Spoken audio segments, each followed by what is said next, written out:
Is this the day that Mandy's geek-colored glasses get destroyed? We're going to talk about that and more on today's episode of the Geek Watch Podcast.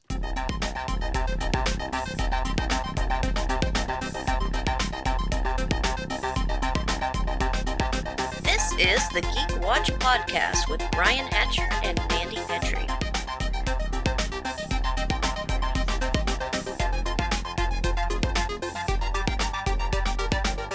Greetings, Geek Watchers, and welcome to episode 179 of the Geek Watch Podcast. I'm Brian Hatcher, and with me, as always, Geek Watch's own resident geek goddess, Mandy Petrie. Hi, Brian. Let's talk about what I want to start out with today. This is going to be a fun day. Yeah, I think so. It's not the best weekly world news for the geek world. Yeah, it's been kind of... Yeah, it's going to turn out that way. But I want to start out with a clip that I shared in a D&D group that we're in. We have a group chat. Yes. And I saw something on TikTok, and it was a clip from the John Campea show. And if you're not familiar who John Campea is, he does a YouTube show about movies, but he's not somebody in his bedroom or his mom's basement railing against movies. This is his job. He reviews movies. He does interviews with stars. Yeah. He just does a really nice, well put together YouTube show. Like 2-hour-long show. That's just his platform, just like... That's one of his platforms, yes. Netflix or... Yeah, he used to work for Collider and was on their news program, and he's gone out on his own. And it's a really nice, very well put together show, and he spends a couple hours talking about movies, and I don't catch all of them, but I watch a lot of them. And like I said, it's really interesting. He really does a lot of deep dives, and he's very knowledgeable about movies. And I saw this clip on TikTok of him railing and uncharacteristically emotional. Yeah. And he was talking about Ezra Miller and that whole situation. And it was so emotional. It was so heartfelt. It was so expletive-laden that I cannot believe I didn't rip the audio and put it on my soundboard for today's podcast. Oh, wait a minute. Yeah, I did. Okay, You cannot bring back Ezra Miller. You can't bring back Ezra Miller. You are dumb as if you even think for a second about bringing back Ezra Miller. How stupid do you need to be? What kind of morons does David Zaslav have working for him that would even think for a second that you could bring back Ezra Miller? This is one of the most stupid things I have ever heard. You cannot do that. And the fact that there are a couple, to me, that's a fireable offense. The fact that you're so stupid and you work at this company, you're gone. Wow. And, yeah. So I've listened to that 127 times, and it keeps getting funnier Every single time. I hear it. But the thing was, I saw this clip. I hadn't seen the show it came from, but I'd seen the clip, and like a lot of things you see on the internet, it came without context. So I was like, they're bringing back Ezra Miller? What's going on here? And that really upset me, and not because I feel like Ezra Miller, they definitely need to be canceled and all that. For me, the big problem that I had with it was, obviously, Peter Safran and James Gunn aren't wanting to bring him back. I mean, obviously not. And if the studio is, if they make enough money, we're going to bring him back, and they're going to basically override those two, this whole renaissance that I thought we might be having at DC is over. Yeah. Because if you're not even going to let the CEOs be the CEOs, what's the point of it all? Right. And why bring back them and not bring back The Rock, not bring back Henry Cavill, not work your ass off to keep a hold of... Gal Gadot. Yeah. Why you bring back Ezra Miller?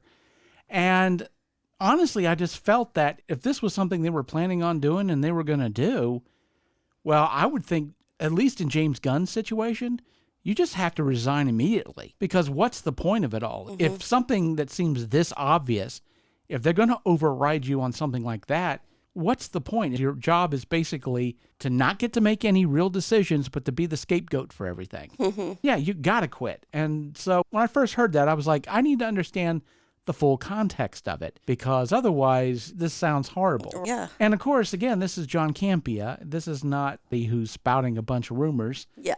And he's a pretty good source for things. So I wanted to find out. So I found the episode that it came from. Okay. And I watched it, and part of what he was talking about was that Variety article that we've talked about on the podcast before that talks mostly about Dwayne "The Rock" Johnson and his attempted coup at Warner Brothers and the things that he did. But because of all of that and really the news and the press, there was some other things said in the article that didn't get as much attention. And one of those things was that there were executives at Warner Brothers who weren't against the idea of bringing back Ezra Miller if The Flash made a bunch of money.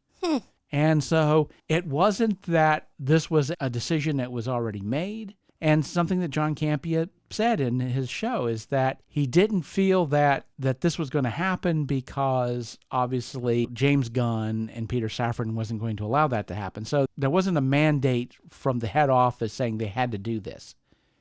It was just this comment that was made in the Variety article that there were some people at Warner Brothers that was like, if the movie makes money, you have to look at bringing him back. And it's, no, you don't. No, you don't. No, you do not have to look at bringing him back. And not to say that I feel that Ezra Miller needs to be canceled forever, that there's no redemption arc, that they could not possibly get back, after. But they do need therapy and they do need help. Yeah. We've seen that of what they've been through, their anger, their impulse control. Yeah. This is what we've seen, and they do need help. I don't know if that's rehab or what's going on, but we know that they need help. I know that they're going through rehab at the moment. Oh, okay, good. And I think Ezra Miller is going to be doing some press for the movie, maybe not an awful lot of it, but again, if you see a lot of the trailers, even though this is a Flash movie, they don't tend to feature the Flash as much as they do Batman, for obvious reasons. Mm-hmm. But the thing that really got me on this had to be that this sounds like something Warner Brothers would do. This sounds very much, of course, Ezra Miller is a problem, but money talks. It's no, you can't do that. You can't. You're getting out from under Ezra Miller, and you need to. And you need to move on. And you can't bring back Ezra Miller. You cannot bring back Ezra Miller. You just can't. Are you going to leave that button on the... I may have to do. Okay. I may have to do that. I may have to leave this here just in case Warner Brothers needs a message. I will give the message. So that could become synonymous with something that you're hoping not. You can't bring back Ezra Miller. You can't climb a pole in a lightning storm. You can't bring back Ezra Miller. You can't tug on Superman's cape. You can't spit into the wind. Can't spit into and the you wind. Can't bring back Ezra Miller. But this is enough of talking about men behaving badly. Let's talk about something else. I have a feeling that's not the end of us talking about men behaving badly. So apparently Justin Roiland was in court last week for doing an Ezra Miller on his girlfriend, allegedly. Yeah. And this was a crazy story. And as much as I like DC and I want to see them do well, Rick and Morty I loved. So this really... I knew it was going to be... This was going to be a tough one. Yeah, I knew it was going to be bad. I was like, Brian is not going to take this well. Yeah, because again, I've got a lot of skin in the game. I love this show. I really do. And of course, Justin Roiland, a co-creator of the show. He writes for the show and he is the voice of Rick and Morty and a bunch of other characters on the show. So apparently what happened was back in 2020, January 2020, so this wasn't he was bored during COVID.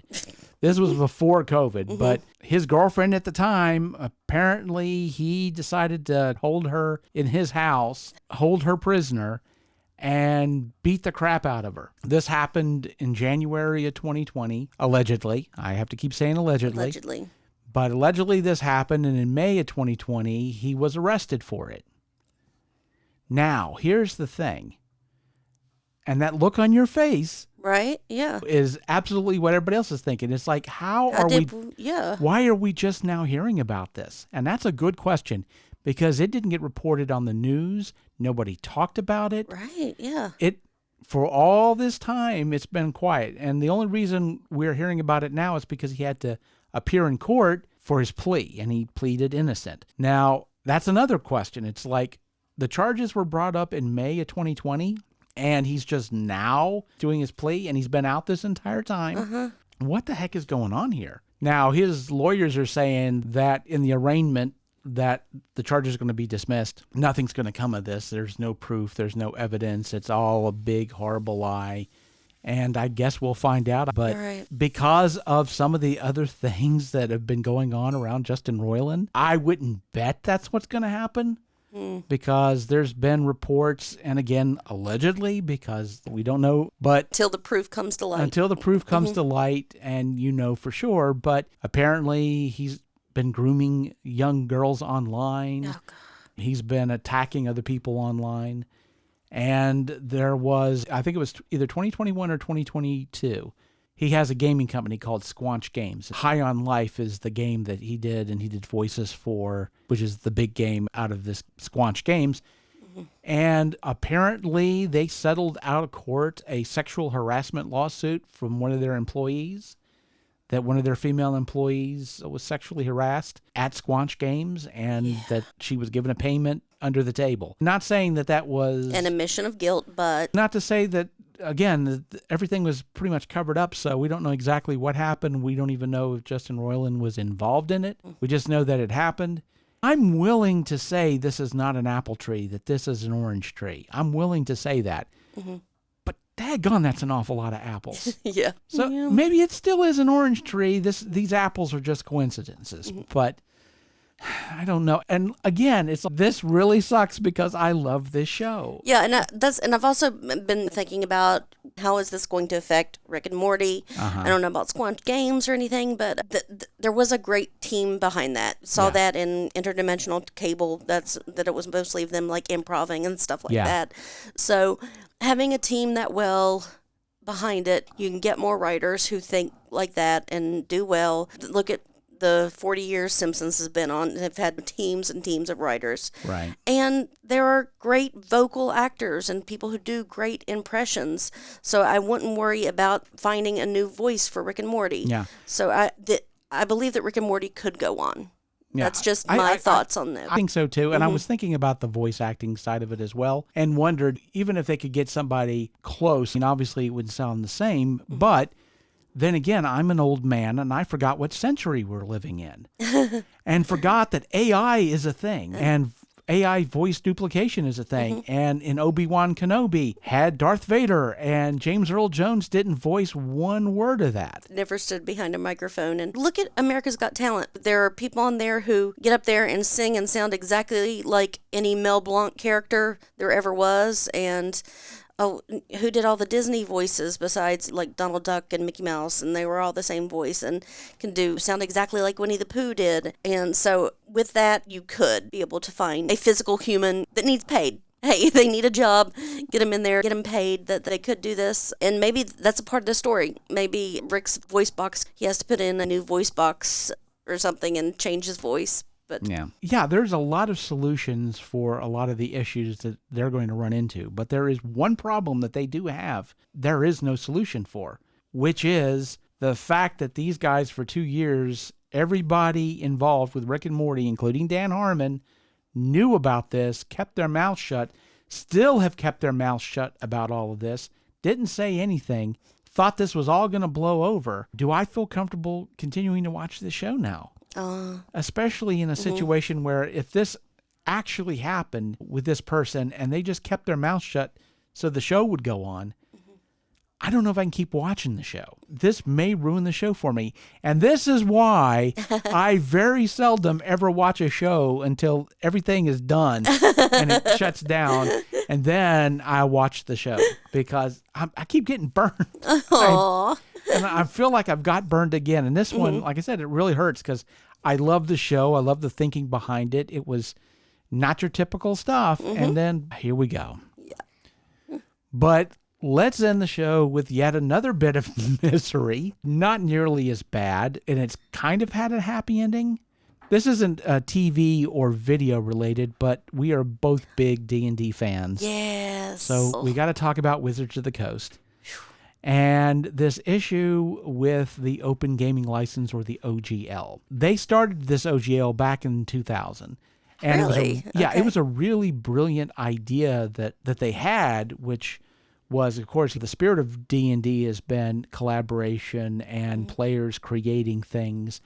And so we call it homebrew, house rules. Exactly. Yes. And the management of Wizards of the Coast at the time figured out that, hey, that's the spirit of D&D, and the more we promote it, the better this is going to be for our game.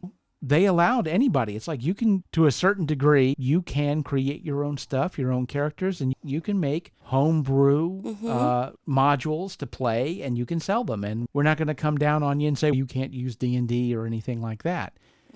And so that was part of what became the renaissance of D&D, but also things like Critical Role. Yeah, it was like Critical Role, Vox Machina. Yeah. And now probably even the Dungeons and Dragons movie could be affected by this. Plus the fact that Paramount Plus has got a D&D TV show coming out. Do they? I did not know that. Yeah, it's so hearing, about this and everything is going to be copyrighted now, and so I started thinking, well, it's even worse than that, honestly. When does D&D become public domain? See, that's the thing. It's a little bit complicated, but the thing is, first of all, the whole thing with the D&D copyright and all of that, actually what they were doing was even worse than that. What happened was the Open Gaming License, the new version of it got leaked, and that's why people found out about it before it opened it.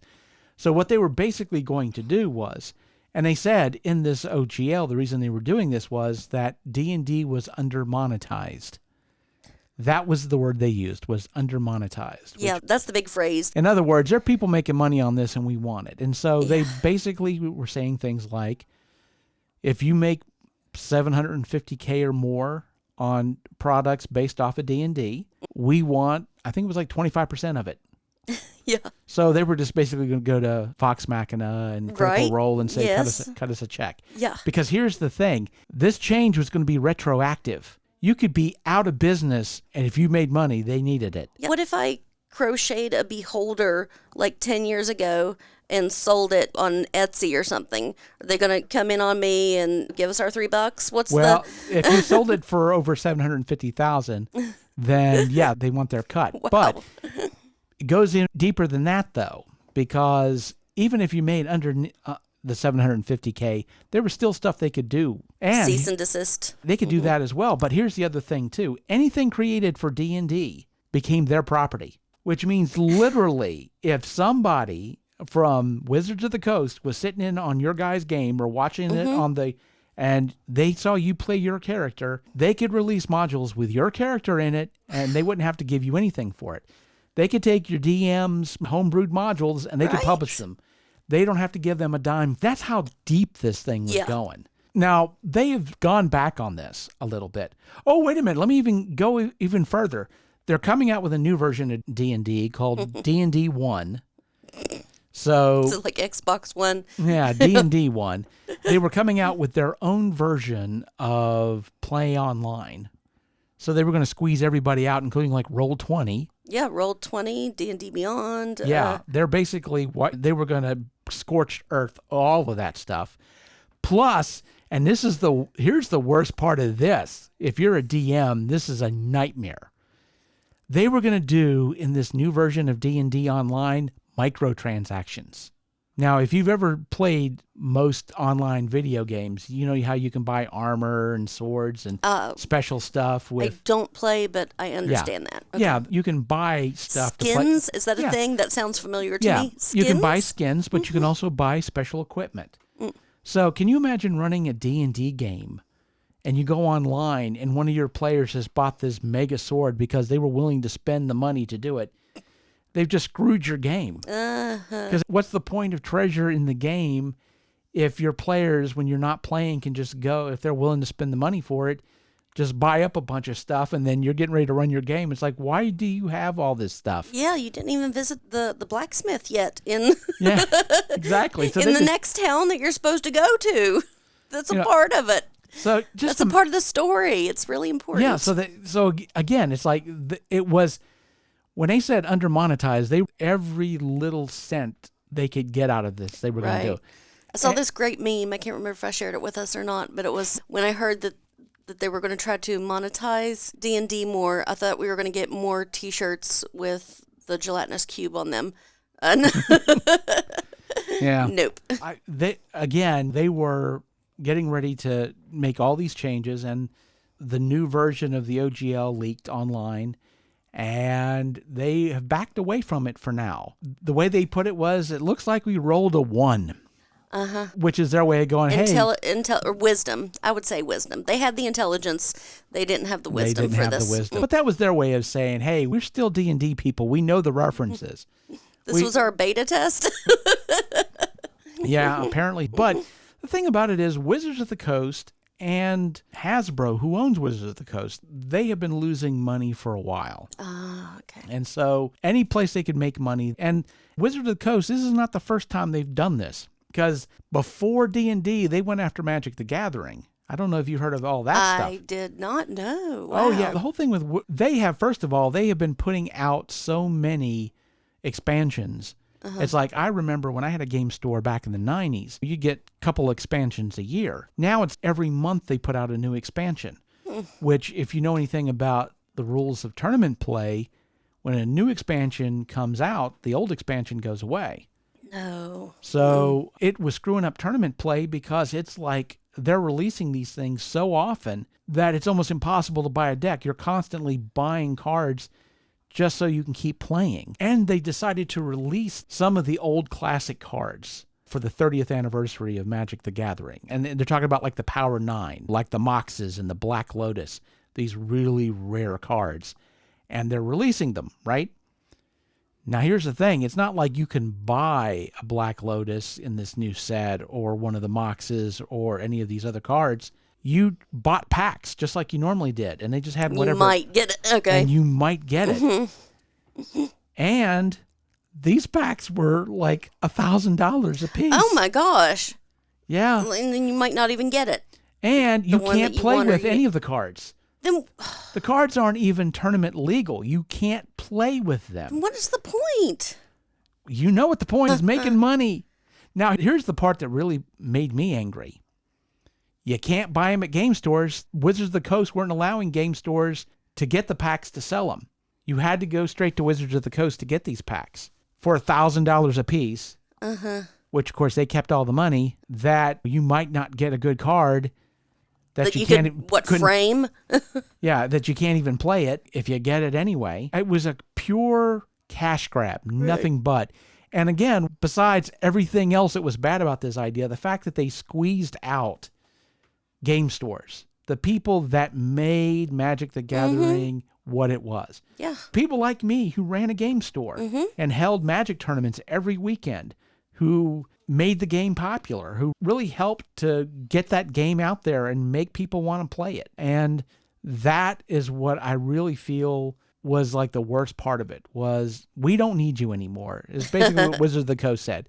We've used you to build up our game, and now we don't need you anymore. And I know a lot of people feel the same way about the Marvel movies. It's like the comic book fans are like, this was our thing, and now it's making a lot of money. We don't need the comic book fans anymore, which, I hate to say it, that's pretty much the truth at this point. Comic books make thousands of dollars. Movies make billions of dollars. Yep. And, yeah, the comic book fans have been pushed off to the side. They made these characters popular, but now it's over for them. And it seemed to be this, like I said, again, the same thing with game stores, which have taken a real beating during COVID. Yeah. But for many decades now, these were the places where you got your Dungeons and Dragons stuff, where you got your Magic the Gathering, all these products that Wizards of the Coast put out. It was game stores that got them in the hands of people. Yeah.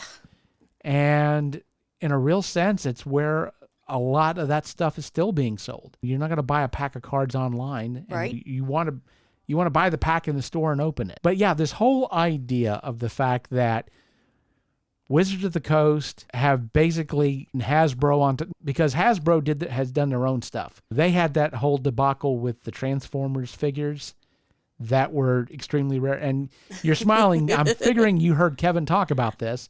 Our friend of the show, Kevin Pauly. Maybe. Yeah. But this whole idea that they released some limited edition Hasbro Transformers figures that you just couldn't get anywhere because they released it such a limited, and then a handful of people bought them all up and then started selling them on, basically Scalping them. And it was because Hasbro decided, hey, instead of making a bunch of them and selling a bunch of them, let's just make a handful of them and sell them for a lot of money. And so it became about the money. It wasn't about the fans, and felt like it's been going that way for a while. And Wizards of the Coast is definitely fallen into that as well, where it's more about making the money than it is making it enjoyable for the fans, the people who basically made this thing popular. Right, and if they're not having fun anymore. Yeah, and a lot of people aren't. And that may be the reason why places like Wizards of the Coast and, in conjunction, Hasbro have found themselves, their stocks dropping and them losing money. Yep.